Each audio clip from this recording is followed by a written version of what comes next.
चित्तम कपित्थजम्बूफलचारुभक्षणम् उमासुतं शोकविनाशकारकं नमामि विघ्नेश्वरपादपङ्कजं वक्रतुण्डमहाकाय सूर्यकोटिसमप्रभ निर्विघ्नं कुरु मे देव सर्वकार्येषु सर्वदा सच्चिदानन्दरूपाय विश्वोत्पत्त्यादिहेतवे तापत्रयविनाशाय श्रीकृष्णाय वयं नमः।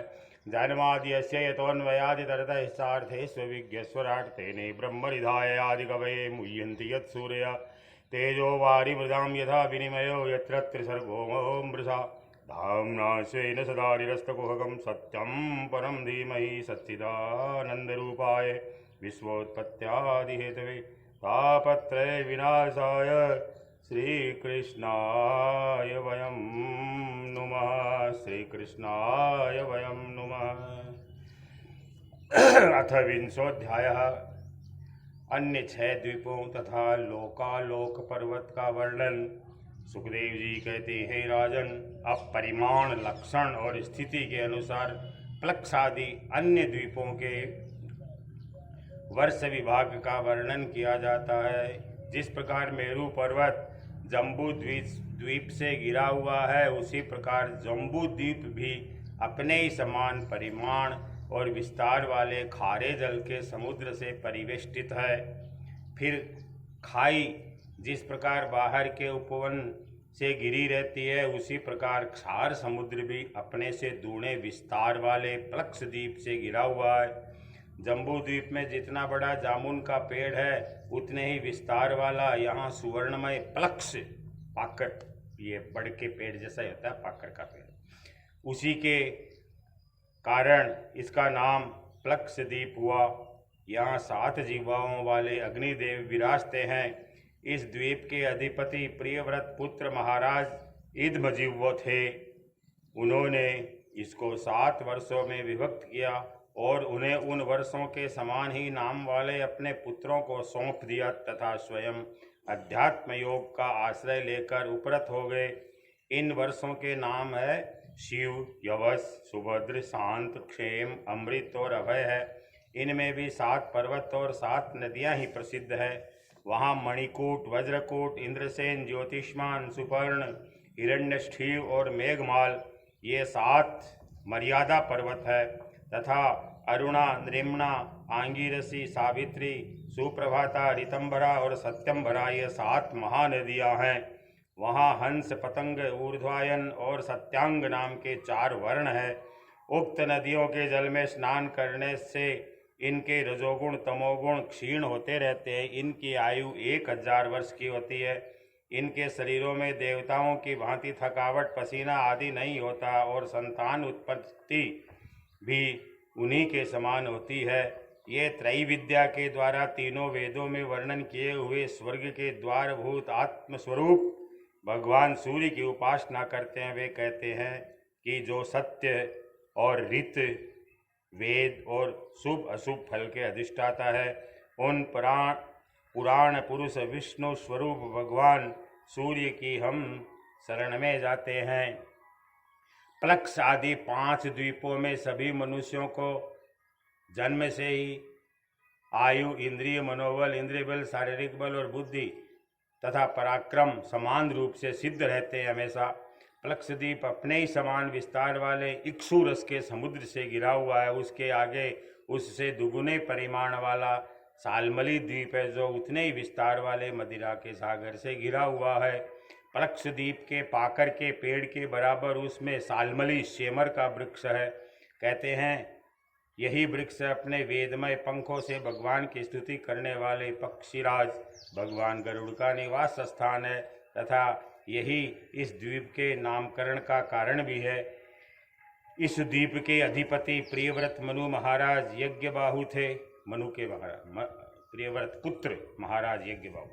उन्होंने इसके सुरोचन, सोमनस्य, रमणक, देववर्ष, पारिभद्र, आप्यायन और अभिज्ञात नाम से 7 विभाग किए और इन्हीं नाम वाले अपने पुत्रों को सौंप दिया। इनमें भी 7 वर्ष पर्वत और 7 ही नदियाँ प्रसिद्ध है।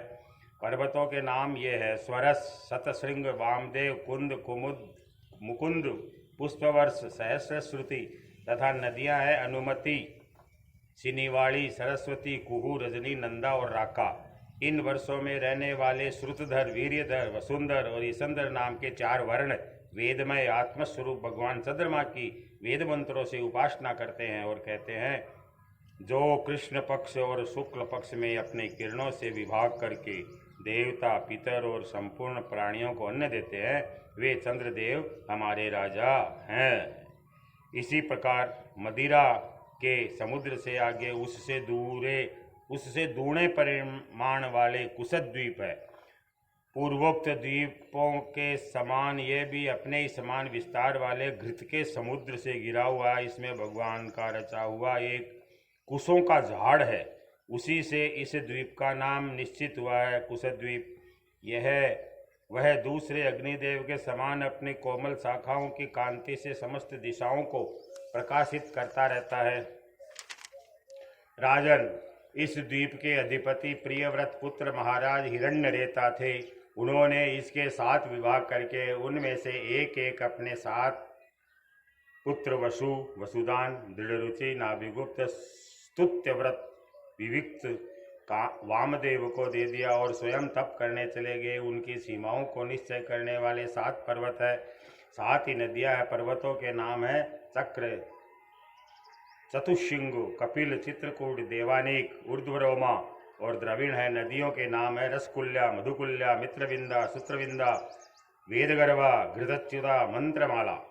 इनके जल में स्नान करके कुशद्वीपवासी कुशल, कोविद, अभियुक्त और कुलक वर्ण के पुरुष अग्निस्वरूप भगवान हरि का यज्ञादि कर्म कौशल के द्वारा पूजन करते हैं तथा इस प्रकार स्तुति करते हैं, भगवान यज्ञदेव की, अग्ने, आप परब्रह्म को साक्षात हवि पहुँचाने वाले हैं, अतः भगवान के अंगभूत देवताओं के यजमान द्वारा आप उन परम पुरुष का ही यजन करें। राजन, फिर घृत समुद्र से आगे उससे द्विगुण परिमाण वाला क्रौंच द्वीप है। जिस प्रकार कुशद्वीप घृत समुद्र से घिरा हुआ है, उसी प्रकार यह अपने ही समान विस्तार वाले दूध के समुद्र से घिरा हुआ है। यहाँ क्रौंच नाम का एक बहुत बड़ा पर्वत है, उसी के कारण इसका नाम क्रौंच द्वीप हुआ। पूर्व काल में श्री स्वामी कार्तिकेय जी के शस्त्र प्रहार से इसका कटिप प्रदेश और लता निकुंज आदि क्षत विक्षत हो गए थे, किंतु क्षीर समुद्र से सींचा जाकर और वरुण देव से सुरक्षित होकर यह फिर निर्भय हो गया। इस द्वीप के अधिपति प्रियवत पुत्र महाराज घृतपृष्ठ थे। वे बड़े ज्ञानी थे। उन्होंने इसको 7 वर्षों में विभक्त करके उनमें उन्हीं के समान नाम वाले अपने 7 उत्तराधिकारी पुत्रों को नियुक्त किया और स्वयं संपूर्ण जीवों के अंतरात्मा परम मंगलमय कीर्तिशाली भगवान श्री हरि के पावन पदारविंदों की शरण ली। महाराज घृतपृष्ठ के आम, मधुरु, मेघपृष्ठ, सुधामा, ब्राजिष्ठ, लोहितार्ण और वनस्पति ये 7 पुत्र थे। उनके वर्षों में भी 7 वर्ष पर्वत, 7 ही नदियाँ कही जाती है। पर्वतों के नाम शुक्ल, वर्धमान, भोजन, उपबरहिण, नंद, नंदन, सर्वतोभद्र है तथा नदियों के नाम है अभया, अमृतौघा, आर्यका, तीर्थवती, वृत्ति रूपवती, पवित्रवती और शुक्ला। इनके पवित्र और निर्मल जल का सेवन करने वाले वहाँ के पुरुष ऋषभ, द्रविण और देवक नामक 4 वर्ण वाले निवासी जल से भरी हुई अंजलि के द्वारा आपो देवता, जल के देवता की उपासना करते हैं और कहते हैं कि हे जल के देवता, तुम्हें परमात्मा से सामर्थ्य प्राप्त है। तुम भू, भुव और स्व तीनों लोकों को पवित्र करते हो, क्योंकि स्वरूप से ही पापों का नाश करने वाले हो। हम अपने शरीर से तुम्हारा स्पर्श करते हैं, तुम हमारे अंगों को पवित्र करो। इसी प्रकार क्षीर समुद्र से आगे उसके चारों ओर 32 लाख योजन विस्तार वाला साकत द्वीप है, जो अपने ही समान परिमाण वाले मट्ठे के समुद्र से घिरा हुआ है। इसमें साक नाम का एक बहुत बड़ा वृक्ष है, वही इस क्षेत्र के नाम का कारण है।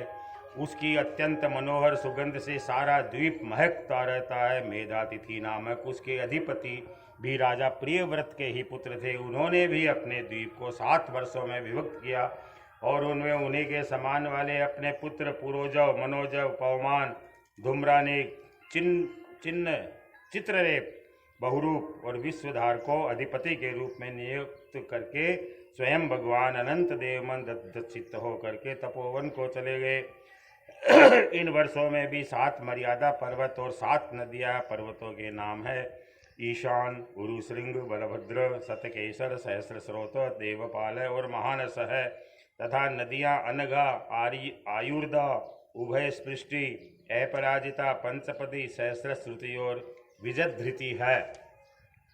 उस वर्ष के ऋतव्रत, सत्यव्रत, दानव्रत और अनुव्रत नामक पुरुष प्राणायाम द्वारा अपने रजोगुण तमोगुणों को क्षीण कर महान समाधि के द्वारा वायु रूप श्री हरि की आराधना करते हैं और इस प्रकार उन श्री हरि की स्तुति करते हैं जो प्राण आदि वृत्ति रूप अपनी ध्वजाओं के सहित प्राणियों के भीतर प्रवेश करके उनका पालन करते हैं तथा संपूर्ण दृश्य जगत जिसके अधीन है वे साक्षात अंतर्यामी वायु भगवान हमारी रक्षा करे। इसी तरह मट्ठे के समुद्र से आगे उसके चारों ओर उससे दुगने विस्तार वाला पुष्कर द्वीप है।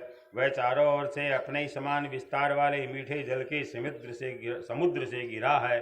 वहाँ अग्नि की शिखा के समान देदीप्यमान लाखों स्वर्णमय पंखड़ियों वाला एक बहुत बड़ा पुष्कर कमल है उस समुद्र में, जो ब्रह्मा जी का आसन माना जाता है। उस द्वीप के बीचों बीच उसके पूर्वीय और पश्चिमीय विभागों की मर्यादा निश्चित करने वाला मानसोत्तर नाम का एक ही पर्वत है। ये 10,000 योजन ऊंचा और उतना ही लंबा है। इसके ऊपर चारों दिशाओं में इंद्रादि लोकपालों की 4 पुरियां हैं। इन पर मेरु पर्वत के चारों ओर घूमने वाले सूर्य के रथ का संवत्सर रूप पहिया देवताओं के दिन और रात अर्थात उत्तरायण और दक्षिणायन के क्रम से सर्वदा घूमता रहता है। उस द्वीप का अधिपति प्रियव्रत पुत्र वीतिहोत्र भी अपने पुत्र रमणक और धातिकी को दोनों वर्षों का अधिपति बनाकर स्वयं अपने ही बड़े भाइयों के समान भगवत सेवा में ही तत्पर रहने लगा।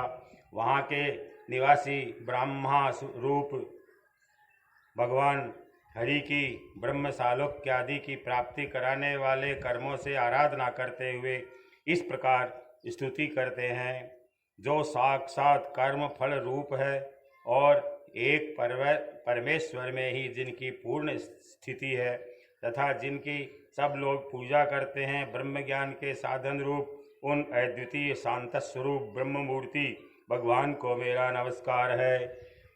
ऋषि रुवाच, ऋषि सुखदेव जी कहते हैं कि राजन, इसके आगे लोकालोक नाम का पर्वत है। ये पृथ्वी के सब ओर सूर्य आदि के द्वारा प्रकाशित और अप्रकाशित प्रदेश के बीच में उनका विभाग करने के लिए स्थित है। लोकालोक मेरु से लेकर मानसोत्तर पर्वत तक जितना अंतर है उतनी ही भूमि शुद्धोदक समुद्र के उस ओर है। उसके आगे सुवर्णमयी भूमि है जो दर्पण के समान स्वच्छ है। इसमें गिरी हुई कोई वस्तु फिर नहीं मिलती, इसलिए वहाँ देवताओं के अतिरिक्त और कोई प्राणी नहीं रहता। लोकालोक पर्वत सूर्य आदि से प्रकाशित और अप्रकाशित भूभागों के बीच में है, इससे इसका नाम यह पड़ा है। इससे परमात्मा ने त्रिलोकी के बाहर उसके चारों ओर सीमा के रूप में स्थापित किया है। यह इतना ऊंचा और लंबा है कि इसके एक ओर से तीनों लोकों को प्रकाशित करने वाली सूर्य से लेकर ध्रुव पर्यंत समस्त ज्योतिर्मय मंडल की किरणें दूसरी ओर नहीं जा सकती। विद्वानों ने प्रमाण, लक्षण और स्थिति के अनुसार संपूर्ण लोकों का इतना ही विस्तार बतलाया है। यह समस्त भूगोल 50 करोड़ योजन क्षेत्रफल है इसका सारे का। इसका चौथाई भाग यह लोकालोक पर्वत है। इसके ऊपर चारों दिशाओं में समस्त संसार के गुरु स्वयंभू ब्रह्मा जी ने संपूर्ण लोकों की स्थिति के लिए ऋषभ, पुष्करचूड़, वामन और अपराजित नाम के 4 गजराज नियुक्त किए हैं। इन दिग्गजों की और अपने अंश स्वरूप इंद्र आदि लोकपालों की विविध शक्तियों की वृद्धि तथा समस्त लोकों के कल्याण के लिए परम ऐश्वर्य के अधिपति सर्वांतर्यामी परम पुरुष श्री हरि अपने विश्वक्सेन आदि पार्षदों के सहित इस पर्वत पर सब ओर विराजते हैं। वे अपने विशुद्ध तत्व को जो धर्म और ज्ञान, वैराग्य, ऐश्वर्य आदि 8 उनके कर कमलों में शंख आदि। श्री कृष्ण गोविंद हरे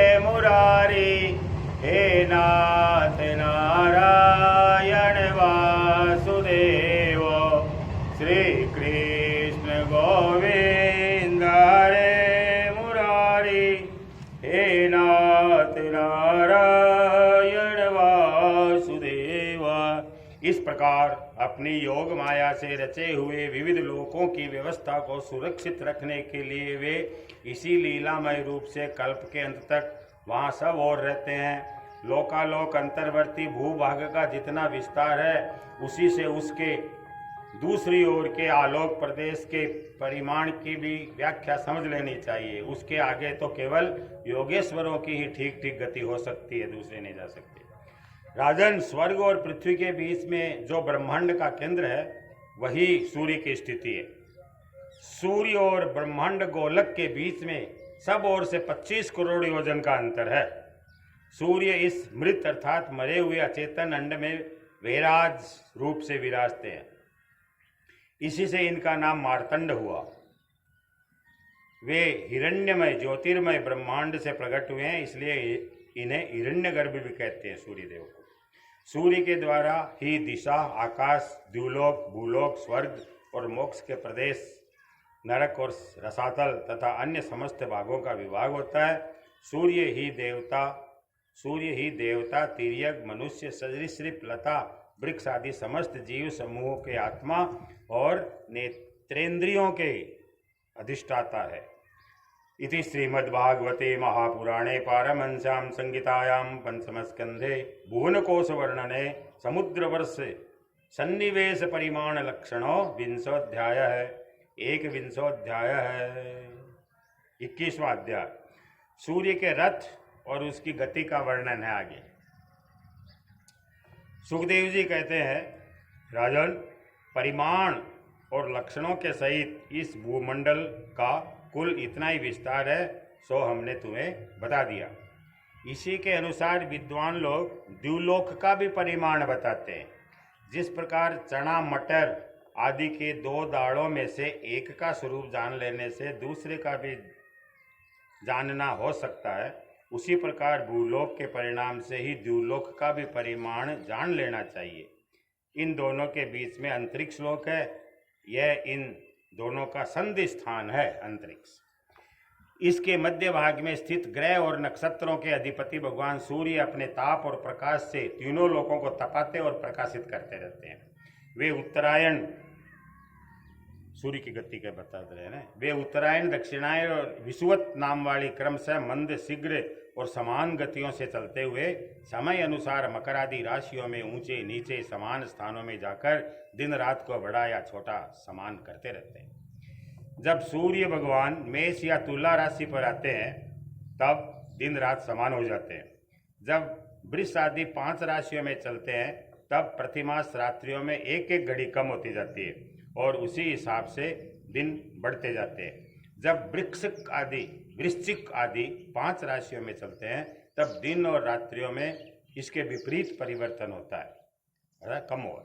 इस प्रकार दक्षिणायन आरंभ होने तक दिन बढ़ते रहते हैं और उत्तरायण लगने तक रात्रियां। इस प्रकार पंडितजन मानसोत्तर पर्वत पर सूर्य की परिक्रमा का मार्ग 9,51,00,000 योजन बताते हैं।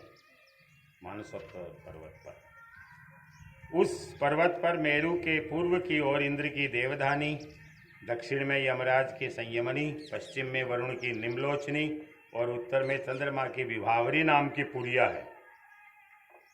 इन पुरियों में मेरु के चारों ओर समय समय पर सूर्योदय, मध्याह्न, सायंकाल, अर्धरात्रि होते रहते हैं। इन्हीं के कारण संपूर्ण जीवों की प्रवृत्ति और निवृत्ति होती है। राजन, जो लोग सुमेरु पर रहते हैं उन्हें तो सूर्य देव सदा मध्याह्न कालीन रहकर ही तपाते रहते हैं। सूर्य देव सदा सुमेरु पर दोपहर को सो जाए हमेशा ही। वे अपनी गति के अनुसार अश्विनी आदि नक्षत्रों की और जाते हुए यद्यपि मेरु को बाईं ओर रखकर चलते हैं तो भी सारे ज्योतिर्मंडल को घुमाने वाली निरंतर दाईं ओर बहती हुई प्रवाह वायु द्वारा घुमा दिए जाने से वे उसे दाईं ओर रखकर चलते जान पड़ते हैं। जिस पुरी में सूर्य भगवान का उदय होता है उसके ठीक दूसरी ओर की पुरी में वे अस्त होते मालूम होंगे और जहाँ वे लोगों को पसीने पसीने करके तपा रहे होंगे उसके ठीक सामने की ओर आधी रात होने के कारण वे उन्हें निद्रावश किए होंगे। जिन लोगों के मध्याह्न के समय वे स्पष्ट दिख रहे होंगे वे ही जब सूर्य सौम्य आदि सौम्यादि दिशा में पहुंच जाए तब उनका दर्शन नहीं कर सकेंगे। सूर्य देव जब इंद्र की पुरी से यमराज की पुरी को चलते हैं तब 15 घड़ी में वे 2.25 करोड़ और 12.5 लाख योजन से कुछ 25,000 योजन अधिक चलते हैं। फिर इसी क्रम से वे वरुण और चंद्रमा की पुरियों को पार करके पुनः इंद्र की पुरी में पहुंचते हैं। इस प्रकार चंद्रमा आदि अन्य ग्रह भी ज्योतिष चक्र में अन्य नक्षत्रों के साथ साथ उदित और अस्त होते रहते हैं।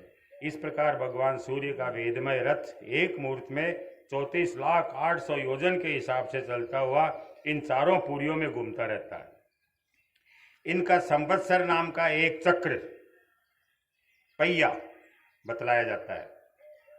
उसमें मास रूप 12 अरे है, 6 ऋतु रूप नेमिया हाल है, 3 चौमासे रूप 3 नाभि आवन है। इस रथ की दूरी का एक सिरा मेरू पर्वत की चोटी पर है और दूसरा मानसोत्तर पर्वत पर। इसमें लगा हुआ एक पहिया कोलू के पहिए के समान घूमता हुआ मानसोत्तर पर्वत के ऊपर चक्कर लगाता है। इस धुरी में इसका मूल भाग जुड़ा हुआ है। ऐसी एक धुरी और है, वह लंबाई में इससे चौथाई है। उसका ऊपरी भाग तैल यंत्र के धुरे के समान ध्रुवलोक से लगा हुआ है। इस रथ में बैठने का स्थान 36 लाख योजन लंबा और 9 लाख योजन चौड़ा है। रथ का माय को स्थान है बैठवा को इसका जुआ भी 36 लाख योजन ही लंबा है।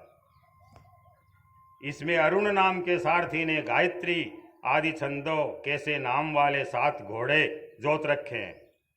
वे ही इस रथ पर बैठे हुए भगवान सूर्य को ले चलते हैं। जय श्री राम।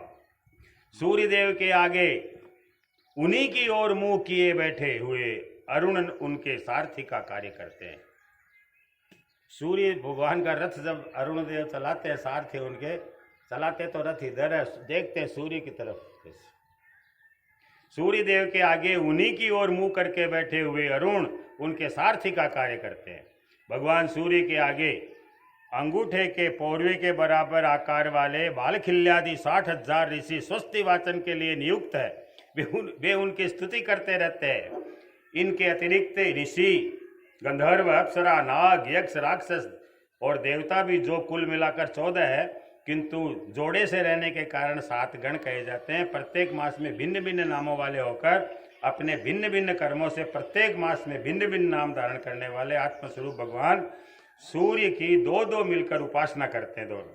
इस प्रकार भगवान सूर्य भूमंडल के 9 करोड़ 51 लाख योजन लंबे घेरे में से प्रत्येक क्षण में 2002 योजन की दूरी पार कर लेते हैं। एक क्षण में 2002 योजन चल रहे सूर्य भगवान। इति श्रीमद्भागवते महापुराणे पारमहंस्यां संहितायां पंचमस्कंधे ज्योतिषचक्र सूर्यरथमंडल वर्णनम नाम 21वाध्याय है। अथ 22वाध्याय है, 22वाध्याय भिन्न भिन्न ग्रहों की स्थिति और गति का वर्णन।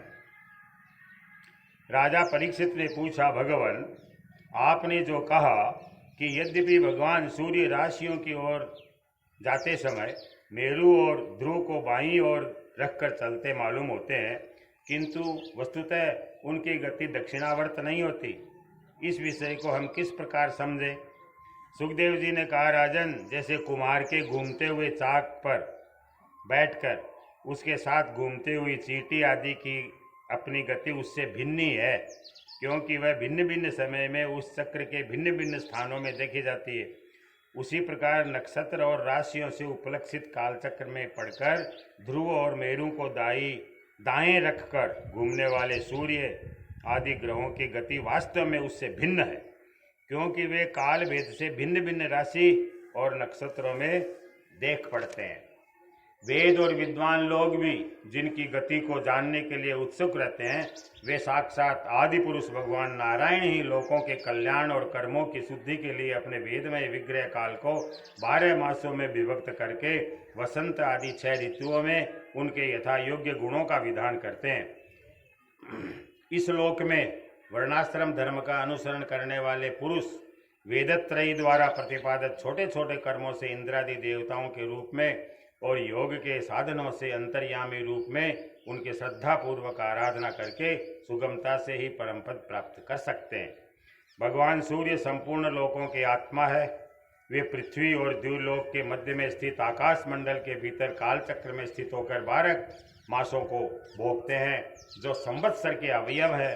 मेष आदि राशियों के नाम से प्रसिद्ध है। इनमें से प्रत्येक मास चंद्रमान से शुक्ल और कृष्ण 2 पक्ष का है, पितृमान से 1 रात और 1 दिन का तथा सौर मास से 2.25 नक्षत्र का बताया जाता है।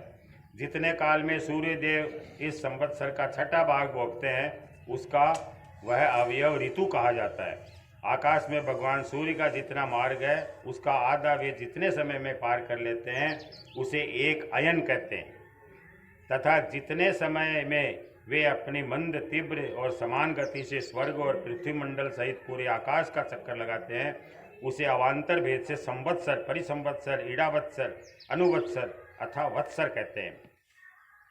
इसी प्रकार सूर्य की किरणों से 1 लाख योजन ऊपर चंद्रमा है, सूर्य से भी ऊपर है। उसकी चाल बहुत तेज है, इसलिए वह सब नक्षत्रों से आगे रहता है। यह सूर्य के 1 वर्ष के मार्ग को 1 मास में, 1 मास के मार्ग को 2.25 दिनों में और 1 पक्ष के मार्ग को 1 ही दिन में तय कर लेता है। यह कृष्ण पक्ष में क्षीण होती हुई कलाओं से पितृगण के और शुक्ल पक्ष में बढ़ती हुई कलाओं से देवताओं के दिन रात का विभाग करता है, तथा 30-30 मुहूर्तों में 1-1 नक्षत्र को पार करता है। अन्नमय और अमृतमय होने के कारण यही समस्त जीवों का प्राण और जीवन है। ये जो 16 कलाओं से युक्त मनोमय, अन्नमय, अमृतमय पुरुष स्वरूप भगवान चंद्रमा है, ये ही देवता, पितर, मनुष्य, भूत, पशु, पक्षी, सरीसृप और वृक्ष आदि समस्त प्राणियों के प्राणों का पोषण करते हैं, इसलिए इन्हें सर्वमय कहते हैं। चंद्रमा से 3 लाख योजन ऊपर अभिजीत के सहित 28 नक्षत्र है। चंद्रमा से भी 3 लाख योजन ऊपर नक्षत्र है। भगवान ने इन्हें काल चक्र में नियुक्त कर रखा है कि आप समय निर्धारण करोगे, ब्रह्मांड की घड़ी है ये। अतः ये मेरु को दाईं ओर रखकर घूमते रहते हैं। इनसे 2 लाख योजन ऊपर शुक्र दिखाई देता है। ये सूर्य की शीघ्र, मंद और समान गतियों के अनुसार उन्हीं के समान कभी आगे, कभी पीछे, कभी साथ साथ रहकर चलता है। शुक्र ये वर्षा कराने वाला ग्रह है, इसलिए लोगों को प्रायः सर्वदा ही अनुकूल रहता है। इसकी गति से ऐसा अनुमान होता है कि यह वर्षा रोकने वाले ग्रहों को शांत कर देता है। शुक्र की गति के साथ साथ बुध की भी व्याख्या हो गई है।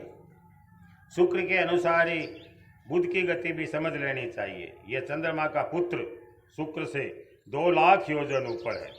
यह प्रायः मंगलकारी ही है, किंतु जब सूर्य की गति का उल्लंघन करके चलता है, तब बहुत ही आंधी, बादल और सूखे के भय की सूचना दे देता है।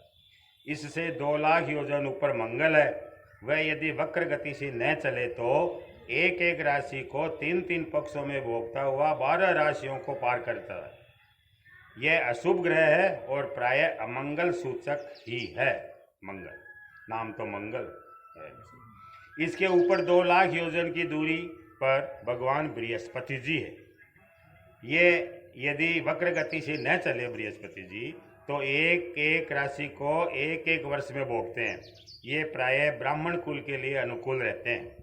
बृहस्पति से 2 लाख योजन ऊपर शनैश्चर दिखाई देते हैं। ओहो, बहुत ही ऊंचा गया शनैश्चर जी तो। ये 30-30 महीने तक 1-1 राशि में रहते हैं। अतः इन्हें सब राशियों को पार करने में 30 वर्ष लग जाते हैं। ये प्रायः सभी के लिए अशांतिकारक है। इनके ऊपर 11 लाख योजन की दूरी पर कश्यप आदि सप्तर्षि दिखाई देते हैं। शुक्र से भी 11 लाख योजन ऊपर। ये सब लोगों की मंगल कामना करते हुए भगवान विष्णु के परम पद ध्रुव लोक की प्रदक्षिणा किया करते हैं। इति श्रीमद्भागवते महापुराणे पारमहंस्यां संहितायां पंचमस्कंधे ज्योतिषचक्र वर्णने 22 अध्यायः। अथ त्रयोविंश अध्याय शिशुमार चक्र का वर्णन। ये बड़ा विचित्र है। शिशुमार चक्र सारा ये आकाश मंडल ब्रह्मांड सारा आ गया इसमें, अपने अलावा अपने भी है इसमें, क्या पता कहाँ है। सुखदेव जी कहते हैं कि राजन, सप्तर्षियों से 13 लाख योजन ऊपर ध्रुव लोक है। सप्तर्षियों से भी 13 लाख योजन ऊपर ध्रुव काढ़ा है ना वो। इसे भगवान विष्णु का परम पद कहते हैं। यहाँ उत्तानपाद के पुत्र परम भगवत भक्त ध्रुव जी विराजमान है। अग्नि, रुद्र, प्रजापति, कश्यप और धर्म, ये सब एक साथ अत्यंत आदर पूर्वक इनकी प्रदक्षिणा करते हैं ध्रुव भगवान की। अब भी कल्प पर्यंत रहने वाले लोग इन्हीं के आधार पर स्थित है। इनका इस लोक का प्रभाव हम पहले चौथे स्कंद में आगे कर चुके हैं। सदा जागते रहने वाले, सदा कौन जागता है? हमेशा। कौन जागता है हमेशा? काल। सदा जागते रहने वाले अव्यक्त गति, मतलब कोई गति जान नहीं सकता इसकी। सदा जागते रहने वाले अव्यक्त गति भगवान काल के द्वारा जो ग्रह नक्षत्र आदि ज्योतिर्गण निरंतर घुमाए जाते हैं, भगवान ने ध्रुव लोक को ही उन सब के आधार स्तंभ रूप से नियुक्त किया है कि काल ने कह दियो भगवान तू ही के अनुसार चलेगो, वो काल भी के अनुसार ही चले, ध्रुव की गति का। अतः ये एक स्थान में रहकर सदा प्रकाशित होता है ध्रुव। जिस प्रकार दाएं का मतलब घरट समझ लो, गाड़ी समझ लो। जिस प्रकार दाएं चलाने के समय अनाज को खूंदने वाले पशु एक छोटी, बड़ी और मध्यम रस्सी से बंधकर क्रमशः निकट, दूर, मध्य में रहकर खंबे के चारों ओर घेरा बांधकर घूमते रहते हैं, उसी प्रकार सारे नक्षत्र, ग्रहगण बाहर भीतर के क्रम से इस काल चक्र में नियुक्त होकर ध्रुव का ही आश्रय लेकर वायु की प्रेरणा से कल्प के अंत तक घूमते रहते हैं। जिस प्रकार मेघ और बाज आदि पक्षी अपने कर्मों की सहायता से वायु के अधीन रहकर आकाश में उड़ते रहते हैं, उसी प्रकार ये ज्योतिर्गण भी प्रकृति और पुरुष के संयोगवश अपने अपने कर्मों के अनुसार चक्कर काटते रहते हैं। पृथ्वी पर गिरते नहीं है, कहा है पृथ्वी पर गिरते नहीं है। कोई पुरुष भगवान की योग माया के आधार पर स्थित इस ज्योतिष चक्र का शिशुमार सूंस के रूप में वर्णन करते हैं। ये जो पहले बताया गया ये शिशुमार है। अब इसको पुरुष के रूप में बताएंगे। शिशुमार चित्रण। कोई पुरुष भगवान के योग माया के आधार पर स्थित इस ज्योतिष चक्र का शिशुमार के रूप में वर्णन करते हैं। यह शिशुमार कुंडली मारे हुए है और इसका मुख नीचे की ओर है। इसकी पूंछ के सिरे पर ध्रुव स्थित है। ऊंधो तो है और पूंछड़ी पर ध्रुव है, मुंडो नीचे है। पूंछ के मध्य भाग में प्रजापति, अग्नि, इंद्र और धर्म है। पूंछ की जड़ में धाता और विधाता है। इसके कटी प्रदेश में सप्तर्षि है। ये शिशुमार दाहिनी ओर को सिकुड़कर कुंडली मारे हुए है। ऐसी स्थिति में अभिजीत से लेकर पुनर्वसु पर्यंत जो उत्तरायण के 14 नक्षत्र है वे इसके दाहिने भाग में है और पुण्य से लेकर पुष्य से लेकर उत्तराषाढ़ पर्यंत, पुष्य से लेकर उत्तराषाढ़ा पर्यंत जो दक्षिणायन के 14 नक्षत्र है वे बाएं भाग में है शिशुमार के। लोक में भी जब शिशुमार कुंडलाकार होता है तब उसके दोनों ओर के अंगों की संख्या समान होती है। उसी प्रकार यहाँ नक्षत्र संख्या में भी समानता है। उसकी पीठ में अजीवीथी के अंतर्गत है मूल, पूर्वाषाढ़ा और उत्तराषाढ़ा नाम के 3 नक्षत्रों का समूह को कहते हैं अजीवीथी। और उधर में आकाश गंगा है। राजन, इसके दाहिने और बाएं कटी तटों में पुनर्वसु और पुष्य नक्षत्र है। पीछे के दाहिने और बाएं चरणों में आर्द्रा और आश्लेषा नक्षत्र है तथा दाहिने और बाएं नथुनों में क्रमशः अभिजीत और उत्तराषाढ़ा है। इसी प्रकार दाहिने और बाएं नेत्रों में श्रवण और पूर्वाषाढ़ा एवं दाहिने और बाएं कानों में धनिष्ठा और मूल नक्षत्र है। मघा आदि दक्षिणायन के 8 नक्षत्र बाईं पसलियों में और विपरीत क्रम से मृगशिरा आदि उत्तरायण के 8 नक्षत्र दाहिनी पसलियों में। सतभिषा और ज्येष्ठा ये 2 नक्षत्र क्रमशः दाहिने और बाएं कंधों की जगह है।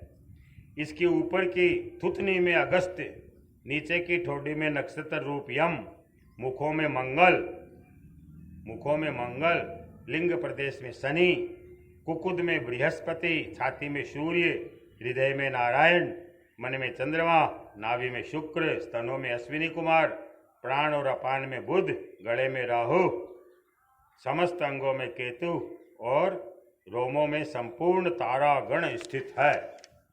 सब तारागण सुकुमार। राजन, ये भगवान विष्णु का सर्वदेवमय स्वरूप है। इसका नित्य प्रति सायंकाल के समय पवित्र और मौन होकर दर्शन करते हुए चिंतन करना चाहिए तथा इस मंत्र का जप करते हुए भगवान की स्तुति करनी चाहिए। ये स्तुति यह है: संपूर्ण ज्योतिर्गणों के आश्रय, काल चक्र स्वरूप, सर्वदेवाधिपति परम पुरुष परमात्मा का हम नमस्कार पूर्वक ध्यान करते हैं। ग्रह नक्षत्र और ताराओं के रूप में भगवान का आदिदेविक रूप प्रकाशित हो रहा है। भगवान कोई रूप है वो बहुत अद्भुत। वह तीनों समय उपर्युक्त मंत्र का जप करने वाले पुरुषों के पाप नष्ट कर देता है। जो पुरुष प्रातः, मध्याह्न और सायंकाल तीनों काल उनके इस आदिदेविक स्वरूप का नित्य प्रति चिंतन, शिशुमार चित्रण का चिंतन करे तो और वंदन करता है, उसके उस समय किए हुए पाप तुरंत नष्ट हो जाते हैं। उपतिष्ठेत नमो ज्योतिर लोकाय कालाय। श्लोक नहीं है, ये तो गद्य है। ये श्लोक है: ग्रहर्क्षतारामयमादिदेविकं पापापहं मंत्रकृतां त्रिकालं नमस्य तस्मरतो वा त्रिकालं नश्येत तत्कालम आशु पापम। आशु शीघ्रतः। इति श्रीमद्भागवते महापुराणे पारमहंस्यां संहितायां पंचमस्कंदे शिशुमार संस्था वर्णनम नाम 23 श्री कृष्ण गोविंद हरे मुरारी हे नाथ नारायण वासुदेव। श्री कृष्ण गोविंद हरे मुरारी हे नाथ नारायण वासुदेव। अथ 24वां अध्याय।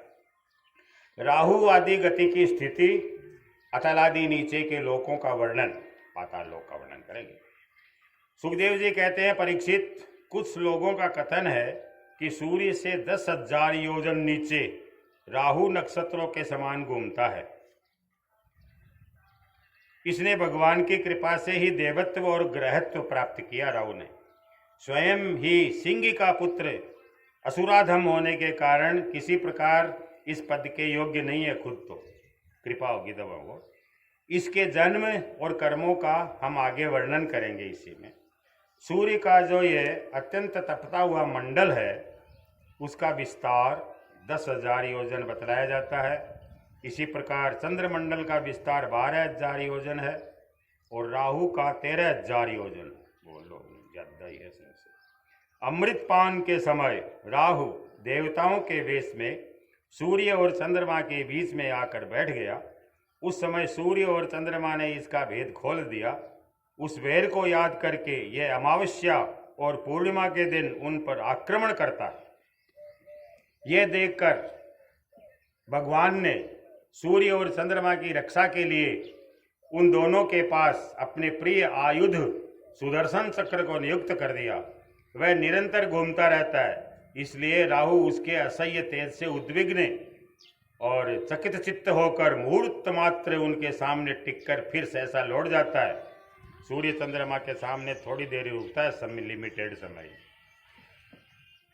सुदर्शन से डरता है। उसके उतनी देर उनके सामने ठहरने को लोग ग्रहण कहते हैं। राहु से 10,000 योजन नीचे सिद्ध राहु से 10,000 नीचे और भी सिद्ध, चारण और विद्याधर आदि के स्थान है। उनके नीचे जहाँ तक वायु की गति है और बादल दिखाई देते हैं, अंतरिक्ष लोक है। यह यक्ष राक्षस पिशाच प्रेत भूतों का विहार स्थल है। उससे नीचे 100 योजन की दूरी पर यह पृथ्वी है, उससे 100 योजन नीचे भी से भी। जहाँ तक हंस गिद्ध बाज गरुड़ आदि प्रधान प्रधान पक्षी उड़ सकते हैं, वहीं तक इसकी सीमा है। पृथ्वी के विस्तार और स्थिति आदि का वर्णन तो हो चुका, उसके भी नीचे है 7 पाताल है, अतल वितल सुतल तलातल महातल रसातल और पाताल नाम के 7 सुविवर नहीं भूविवर। पाताल का मतलब है भूमि का बिल, भूविवर भूगर्भ स्थित बिल या लोक। ये एक के नीचे एक 10-10 हजार योजन की दूरी पर स्थित है पाताल सातों, और इनमें से प्रत्येक की लंबाई चौड़ाई भी 10-10 हजार योजन ही है। ये भूमि के बिल भी एक प्रकार के स्वर्गीय है गए। इनमें स्वर्ग से भी अधिक विषय भोग, ऐश्वर्य, आनंद, संतान सुख, धन संपत्ति है पातालों में भी। यहाँ के वैभवपूर्ण भवन, उद्यान, क्रीड़ा स्थलों में दैत्य, दानव और नाग तरह तरह की मायामयी क्रीड़ाएं करते हुए निवास करते हैं। वे सब गार्हस्थ धर्म का पालन करने वाले हैं। उनके स्त्री पुत्र बंधु बांधव सेवक लोग उनसे बड़ा प्रेम रखते हैं। वे सदा प्रसन्नचित रहते हैं। उनके भोगों में बाधा डालने की इंद्र आदि में भी सामर्थ्य नहीं है। महाराज, इन बिलों में मायावी मय दानव की बनाई हुई अनेकों पुरियां शोभा से जगमगा रही है, जो अनेक जाति की सुंदर सुंदर श्रेष्ठ मणियों से रचे हुए चित्र विचित्र भवन, परकोटे, नगर द्वार, सभा भवन, मंदिर, बड़े बड़े आंगन और गृहों से सुशोभित है पातालपुरी। तथा जिनकी कृत्रिम भूमियों फर्शों पर नाग और असुरों के जोड़े एवं कबूतर, तोता, मैना आदि पक्षी किलोल करते रहते हैं, ऐसे पाताल अधिपतियों के भव्य भवन उन पुरियों की शोभा बढ़ाते। वहाँ के बगीचे भी अपनी शोभा से देवलोक के उद्यानों की शोभा को मात करते हैं। उनमें अनेकों वृक्ष हैं, जिनकी सुंदर डालियाँ फल फूलों से, गुच्छों से, कोमल कोपड़ों से के बाहर से झुकी हुई रहती है, तथा जिन्हें तरह तरह की लताओं ने अपने अंग पास में बांध रखा है। वहाँ जो निर्मल जल से भरे हुए अनेकों जलाशय है, उनमें विविध विहंगों के जोड़े विलास करते हैं। इन वृक्षों और जलाशयों की सुषमा से वे उद्यान बड़ी शोभा पा रहे हैं।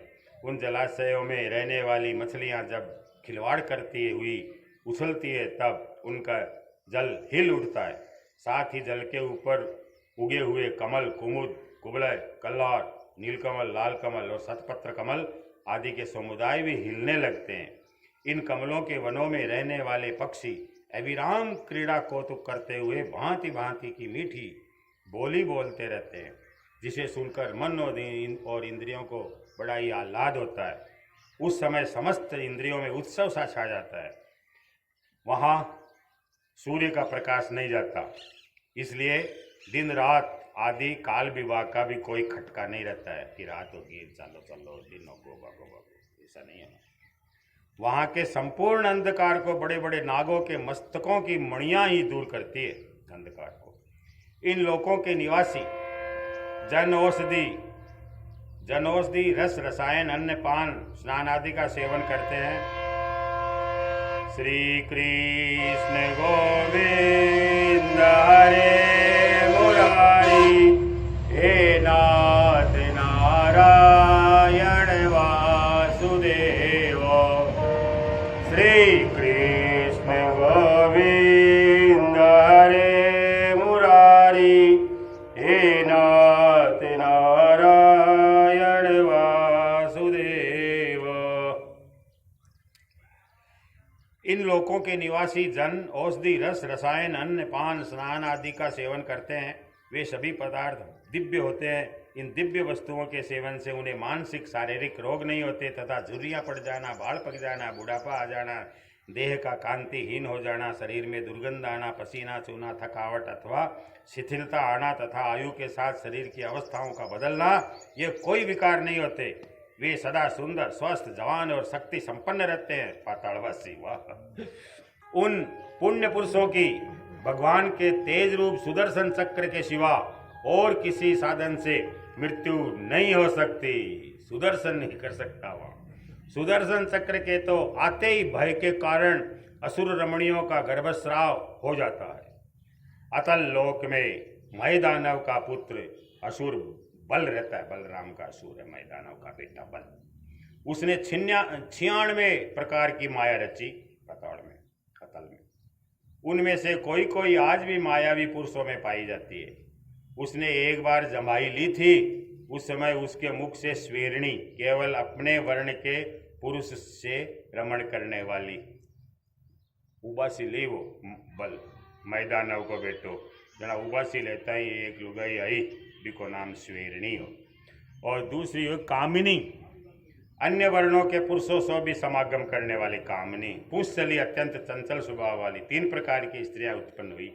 ये उस लोक में रहने वाले पुरुषों को हाटक नाम का रस पिलाकर संभोग करने में समर्थ बना लेती और फिर उनके साथ अपने हाव भावमयी चितवन, प्रेममयी मुस्कान, प्रेमालाप और आलिंगन आदि के द्वारा यथेष्ट रमण करती, हाटक पिला देती।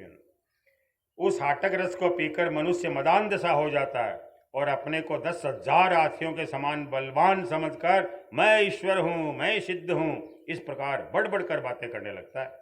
उसके नीचे है वितल, अतल वितल सुतल अतल, ये वितल एक पाताल का नाम है। उसके नीचे वितल लोक में भगवान हाटकेश्वर नामक महादेव जी अपने पार्षद भूतगणों के सहित रहते हैं। वे प्रजापति की सृष्टि की वृद्धि के लिए भवानी के साथ विहार करते रहते हैं। उन दोनों के तेज से वहां हाटकी नाम की एक श्रेष्ठ नदी निकली है। उसके जल को वायु से प्रज्वलित अग्नि बड़े उत्साह से पीता है। उसके जल को वायु से प्रज्वलित अग्नि बड़े उत्साह से पीता है। बोलो जी, ये कर ले कोई। वह जो हाटक नाम का सोना थूकता है, उससे बने हम आभूषणों को, उससे बने हुए आभूषणों को दैत्यराजों के अंतःपुरों में स्त्री पुरुष सभी धारण करते हैं। मतलब नदी बह रही है और अग्निदेव ने पी लिया वो पानी, फिर वो कुल्डा सा कर नीचे पड़े पानी, तो वो सोनो बन गो। भी सोने से देव रमणिया बैठकी रमणिया जो है अलंकार बनावा है। बीतल के नीचे सुतल लोक है तीसरा, उसमें महायशस्वी पवित्र कीर्ति विरोचन पुत्र बलि रहते हैं।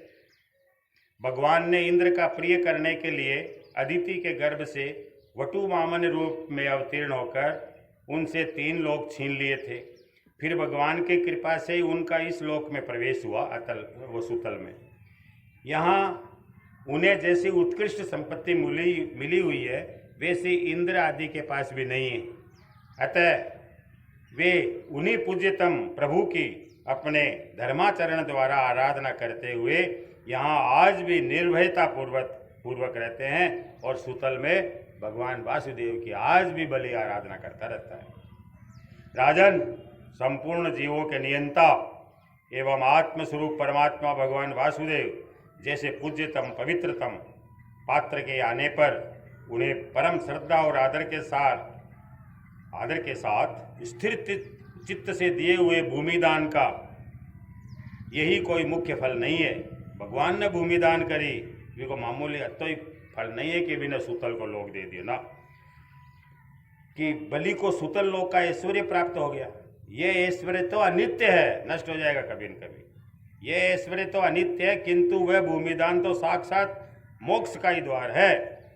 भगवान का तो छींकने, गिरने, फिसलने के समय विवश होकर एक बार नाम लेने से भी मनुष्य सहसा कर्म बंधन को काट देता है, जबकि मुमुक्षु लोग इस कर्म बंधन को योग साधन आदि अन्य अनेकों उपायों का आश्रय लेने पर बड़े कष्ट से कहीं काट पाते हैं। अतएव अपने संयमी भक्त और अज्ञानियों को स्वस्वरूप प्रदान करने वाले समस्त प्राणियों की आत्मा श्री भगवान को आत्मभाव से किए हुए भूमिदान का यह फल नहीं हो सकता।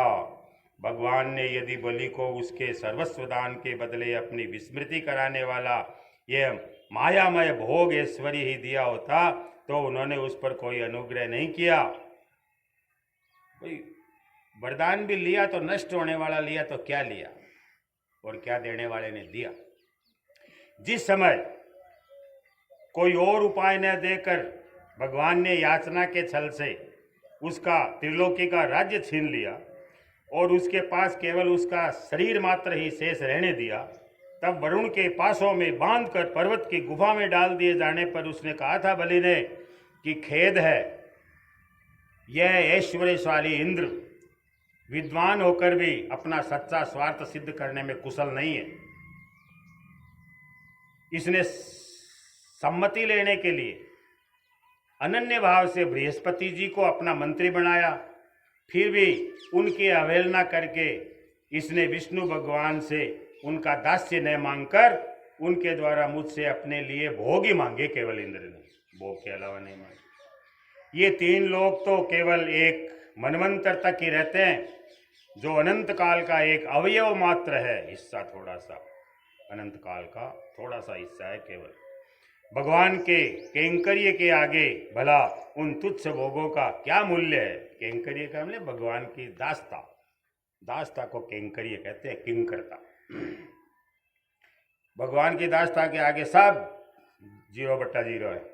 हमारे पितामह प्रहलाद जी ने, बलि बोल रहा है, हमारे पितामह प्रहलाद जी ने भगवान के हाथों अपने पिता हिरण्यकशिपु के मारे जाने पर प्रभु की सेवा का ही वर मांगा था। भगवान देना भी चाहते थे तो भी उनसे दूर करने वाला समझकर उन्होंने अपने पिता का निष्कंटक राज्य लेना स्वीकार प्रहलाद जी ने नहीं किया। वे बड़े महानुभाव थे भगवान। मुझ पर तो न भगवान की कृपा ही है और न मेरी वासना ये शांत हुई है, फिर मेरे जैसा कौन पुरुष उनके पास पहुंचने का साहस कर सकता है। राजन, इस बलि का चरित्र हम आगे 8वें स्कंद में विस्तार से आपको सुनाएंगे।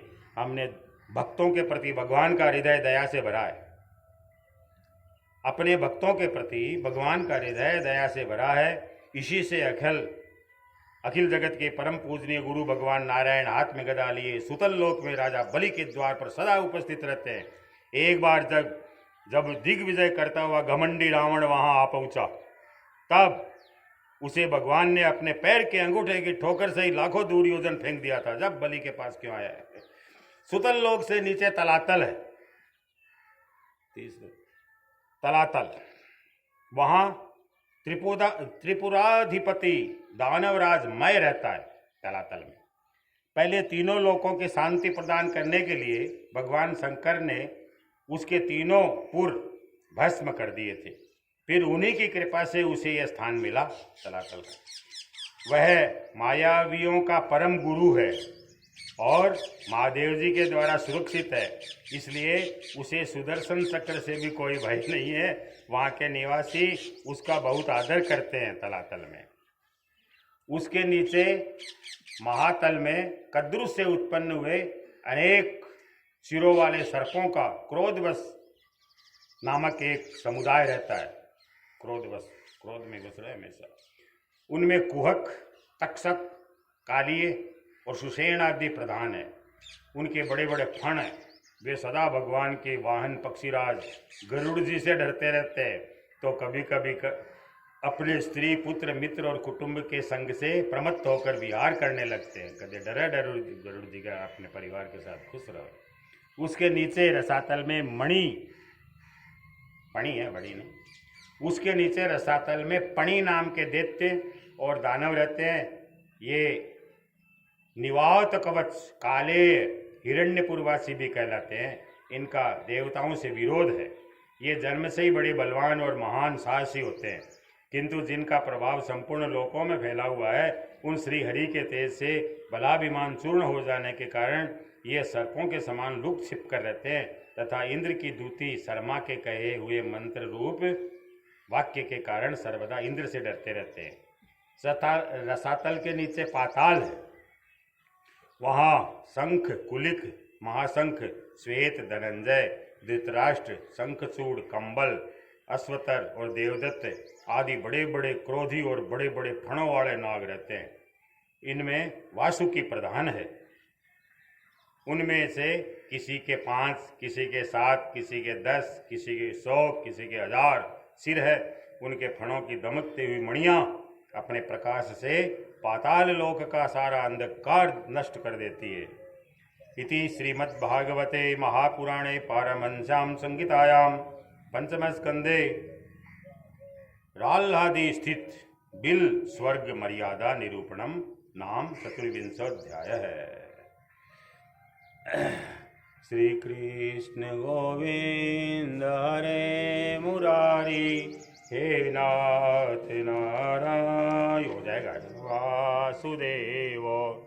श्री कृष्ण गोविंद हरे मुरारी हे नाथ नारायण वासुदेव। श्री कृष्ण गोविंद हरे मुरारी हे नाथ नारायण वासुदेव। अथ पंचविंशाध्यायः श्री संकर्षण देव का विवरण और स्तुति। संकर्षण देव भगवान का ही रूप है, विष्णु का। सुखदेव जी कहते हैं, राजन, पाताल लोक के नीचे 30,000 योजन की दूरी पर अनंत नाम से विख्यात भगवान की तामसी नित्य कला है। तामसी एक कला है, नित्य कला है, अनंत। अनंत उसी को कहते हैं, संकर्षण देव को।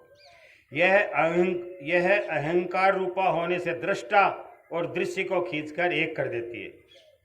दृष्टा और दृश्य एक, इसलिए पांचरात्र आगम के अनुयायी भक्तजन इसे संकर्षण कहते हैं। संकर्षण मतलब अच्छी तरह आपकी तरफ खींच ले, इसका अर्थ यह है।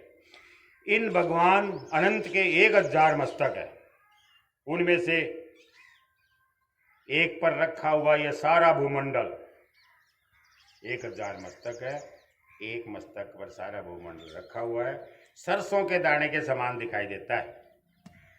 प्रलय काल उपस्थित होने पर जब इन्हें इस विश्व का संहार करने की इच्छा होती है, तब इनकी क्रोधवश घूमतू ही मनोहर भ्रिकुटियों के मध्य भाग से संकर्षण नामक रुद्र प्रकट होते हैं। उनकी व्यूह संख्या 11 है। वे सभी 3 नेत्रों वाले होते हैं और हाथ में 3 नोकों वाले त्रिशूल लिए होते हैं। भगवान संकर्षण के चरण कमलों के गोल गोल स्वच्छ और अरुण वर्ण नखमणियों की पंक्ति के समान देदीप्यमान है। जब अन्य प्रधान भक्तों के सहित अनेकों नागराज अन्य भक्ति भाव से उन्हें प्रणाम करते हैं, तब उन्हें उन नखमणियों में अपने कुंडल कांति मंडित कमनीय कपोल वाले मनोहर मुखारविंदों की मनमोहिनी झांकी होती है उनकी, और उनका मन आनंद से भर जाता है। कुंडल मदिक है। अनेकों नागराजों की कन्याएं विविध कामनाओं से उनके अंगमंडल पर चांदी के खंभों के समान सुशोभित उनकी वलय विलसित लंबी लंबी ऐश्वर्य वर्ण सुंदर भुजाओं पर अर्गजा चंदन कुंकुम पंख का लेप करती है। उस समय अंग स्पर्श से मथित हुए उनके हृदय में काम का संचार हो जाता है। तब वे उनके मदविब्बल सहकरुण अरुण नयन कमलों से सुशोभित तथा प्रेम मद से मुदित मुखारविंद की ओर मधुर मधुर मुस्कान के साथ सलज्ज भाव से निहारने लगती है नाग कन्याएं। वे अनंत गुणों के सागर आदिदेव भगवान अनंत अपने अमरस और रोष के वेग को रोके हुए वे समस्त लोगों के कल्याण के लिए विराजमान है। देवता, असुर, नाग, सिद्ध, गंधर्व, विद्याधर, मुनिगण भगवान अनंत का ध्यान किया करते हैं। उनके नेत्र निरंतर प्रेम मद से मुदित, चंचल और बिब्बल, वे सुललित वचनामृत से अपने पार्षद और देव यूथपों को संतुष्ट करते रहते हैं। सागाड़ राज्य भी रखते। उनके अंग पर नीलांबर, अनंत का वर्णन है, नीला दुपट्टा। उनके अंग पर नीलांबर और कानों में केवल एक कुंडल जगमगाता रहता है। कोई दो बार है, महाराज अनंत भगवान एक बार है। और उनका सुबह सुंदर हाथ हड़की मुठ पर रखकर रहता है। और उदार लीलामय भगवान संकर्षण गले में वैजयंती माला धारण किए रहते हैं, जो साक्षात इंद्र के हाथी ऐरावत के गले में पड़ी हुई सुवर्ण की श्रृंखला के समान जान पड़ती है, जिसकी कांति कभी फीकी नहीं पड़ती। ऐसी नवीन तुलसी का गंध और मधुर मकरंद से उन्मत्त हुए भौरे निरंतर मधुर गुंजार करके उसकी माला की शोभा बढ़ाते रहते हैं। परीक्षित, इस प्रकार भगवान अनंत महात्म्य श्रवण और ध्यान करने से मुमुक्षुओं के हृदय में आविर्भूत होकर उनकी अनादिकालीन कर्म वासनाओं से ग्रथित सत्व रस तमोगुण अविद्यामयी हृदय ग्रंथि को तत्काल काट देते हैं। उनके गुणों का एक बार ब्रह्मा जी के पुत्र नारद ने तुम्बुरु गंधर्व के साथ ब्रह्मा जी की सभा में इस प्रकार गान किया था। अनंत भगवान के गुणगान किया वीणा पर नारद जी गंधर्वा कर सागर ब्रह्मा जी की सभा में। ये है कि जिनकी दृष्टि पड़ने से जगत की उत्पत्ति स्थिति और प्रलय के हेतुभूत सत्वादि प्राकृत गुण अपने अपने कार्य में समर्थ होते हैं, जिनका स्वरूप ध्रुव और अकृत है तथा जो अकेले होते हुए ही इस नानात्मक प्रपंच को अपने में ही धारण किए हुए हैं, उन भगवान संकर्षण के तत्व को कोई कैसे जान सकता है, जिनमें यह कार्य कारण रूप सारा प्रपंच भास रहा है तथा अपने निज जनों का चित्त आकर्षित करने के लिए की हुई जिनकी वीरतापूर्ण लीला को परम पराक्रमी सिंह ने आदर्श मानकर अपनाया है, उन उदार वीर्य संकर्षण भगवान ने हम पर बड़ी कृपा करके ये विशुद्ध सत्वमय स्वरूप धारण किया है, जिनके सुने सुनाए नाम का कोई पीड़ित अथवा पतित पुरुष अकस्मात अथवा हंसी में भी उच्चारण कर लेता है तो वह पुरुष दूसरे मनुष्यों के भी सारे पापों को तत्काल नष्ट कर देता है। ऐसे शेष भगवान को छोड़कर मुमुक्षु पुरुष किसका आश्रय ले सकता है। यह पर्वत नदी समुद्र आदि से पूर्ण संपूर्ण भूमंडल उन सहस्त्र शीर्षा भगवान के एक मस्तक पर एक रजकण के समान रखा हुआ है। वे अनंत है, इसलिए उनके पराक्रम का कोई परिमाण नहीं है। किसी के हजार जीवे हैं तो भी उन सर्वव्यापक भगवान के पराक्रमों की गणना करने का शायद वह कैसे कर सकता है। वास्तव में उनके वीर्य अतिशय गुण प्रभाव असीम है। ऐसे प्रभावशाली भगवान अनंत रसातल के मूल में अपनी महिमा में स्थित स्वतंत्र है और संपूर्ण लोकों की स्थिति के लिए लीला से ही इस पृथ्वी को धारण किए हुए हैं। राजन, भोगों की कामना वाले पुरुषों के अपने कर्मों के अनुसार प्राप्त होने वाले भगवान की रची हुई ये गतियां हैं। उन्हें जिस प्रकार मैंने गुरु मुख से सुना था उसी प्रकार तुम्हें सुना दिया है। मनुष्य को प्रवृत्ति रूप धर्म के परिमाण में प्राप्त होने वाली जो परस्पर विलक्षण ऊंची नीची गतियां हैं वे इतनी ही है। इन्हें तुम्हारे प्रश्न के अनुसार मैंने सुना दिया है। अब बताओ और क्या सुनाऊं।